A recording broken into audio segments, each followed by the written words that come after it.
అందుకే చెడిపోయింది మానవ హృదయ అంతరంగం చెడిపోయింది.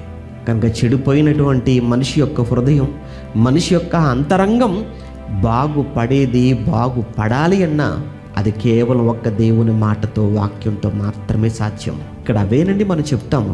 ఇంతకు మించి ఏమండి మనం మాట్లాడుతున్నాం ఇక్కడ చెప్పండి? ఏ సంఘానికి వ్యతిరేకం కాదు, ఏ కుటుంబాలకు వ్యతిరేకం కాదు, ఏ మతానికి వ్యతిరేకం కాదు, ఏ భాష మాట్లాడే వారికి, ఏ ప్రాంతంలో ఉన్న వారికి మనం వ్యతిరేకం కాదు. మనం ఒకరికి మధ్య గొడవ పెట్టేవారం కాదు, చిచ్చు పెట్టేవాళ్ళం కాదు, ఒకరిని మరొకరి మీదకి రేపే వాళ్ళము అస్సలు కాదు, రెచ్చగొట్టే వాళ్ళం కాదు. వాళ్ళు వేరుగా ఉంటారు. వాళ్ళు ఉన్మాదముతో, వాళ్ళు ఉన్మాదులు, వాళ్ళు మతాల మధ్య చిచ్చు పెట్టేవాళ్ళు, ప్రాంతాల మధ్య చిచ్చు పెట్టేవాళ్ళు, సంఘాల మధ్య, సమాజం మధ్య అల్లరను పుట్టించే డబ్బు కోసం వాళ్ళు వేరుగా ఉంటారు. మేము అలాంటి వాళ్ళం కాదండి, అలాంటి పనులు చేయమండి. బైబిల్ అనుమతి ఇవ్వలేదండి అలాంటి వాటికి. బైబిల్ పర్మిషన్ ఇవ్వలేదు. ఒకళ్ళు ఎవరైనా చేసినా అది వాళ్ళ తప్పు అవుతుంది, బైబిల్ తప్పు